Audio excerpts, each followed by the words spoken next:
உலகின் மாபெரும் தேர்தல் திருவிழாவையொட்டி நியூஸ் 18 குழுமம் நடத்திய மெகா கருத்து கணிப்பு முடிவுகள் இன்று முதல் வெளியாகின்றன. 15 மொழிகளில் சுமார் 1 லட்சம் பேர் பங்கேற்ற இந்த கருத்து கணிப்பின் கூறுகளை விளக்குகிறது இந்த சிறப்பு செய்தி தொகுப்பு.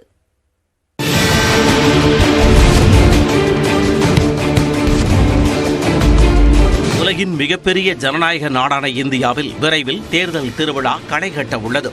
தொடர்ந்து 3வது முறையாக ஆட்சி அதிகாரத்தில் அமர பாஜக தீவிரம் காட்டி வருகிறது. எதிர்க்கட்சிகள் இணைந்து உருவான இந்தியா கூட்டணி பாஜகவின் வெற்றி நடைக்கு முட்டுக்கட்டை போட காத்திருக்கிறது. தேர்தல் நெருங்கும் வேளையில் இந்திய மக்களின் உணர்வுகளை அறிய பிரம்மாண்ட கருத்து கணிப்பு நடத்தியது நியூஸ் 18 குழுமம். 21 மாநிலங்கள், 15 மொழிகள், 518 தொகுதிகளில் நடத்தப்பட்ட இந்த மெகா கருத்து கணிப்பில் 1 லட்சம் பேர் பங்கேற்றனர்.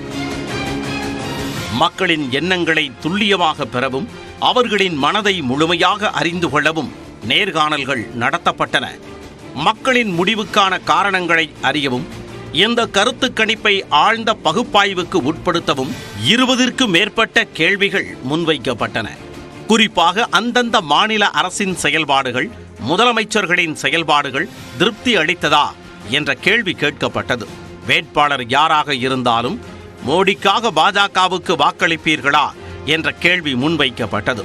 இந்தியாவின் அடுத்த பிரதமராக தகுதி உடையவர் யார் என்ற கேள்விக்கு நரேந்திர மோடி, ராகுல் காந்தி, மம்தா பானர்ஜி, அரவிந்த் கெஜ்ரிவால் உள்ளிட்ட வாய்ப்புகள் மக்கள் முன்பு கொடுக்கப்பட்டன. சமூக மத நல்லிணக்கம், மணிப்பூர் சூழலை கையாண்ட விதம் உள்ளிட்ட பல்வேறு பிரிவுகளில் மோடியின் செயல்பாடு எப்படி இருந்தது என்ற மதிப்பீட்டையும் மக்கள் முன்வைத்தனர். எதிர்க்கட்சிகள் உருவாக்கிய இந்தியா கூட்டணி பாஜகவுக்கு நெருக்கடியை தருமா என்ற கேள்விக்கு மக்கள் பதிலளித்தனர்.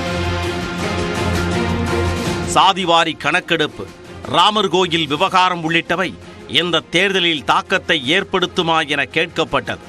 ராமர் கோயில் திறப்பதற்கு முன்பாக தென்னிந்திய கோவில்களுக்கு பிரதமர் மோடி சென்றது குறித்து மக்களின் கருத்து பதிவு செய்யப்பட்டது. தமிழ்நாட்டிற்கு அடிக்கடி வந்த மோடி பல திட்டங்களை தொடங்கியது பாஜகவுக்கு ஆதரவை பெருக்குமா என்ற கோணத்திலும் கேள்வி எழுப்பப்பட்டது. காசி தமிழ் சங்கமம், நாடாளுமன்றத்தில் செங்கோல் வைத்தது போன்றவை தமிழ்நாட்டு மக்களின் மனங்களில் எவ்வாறான தாக்கத்தை ஏற்படுத்தியது என்பதை அறியவும் கேள்விகள் முன்வைக்கப்பட்டன.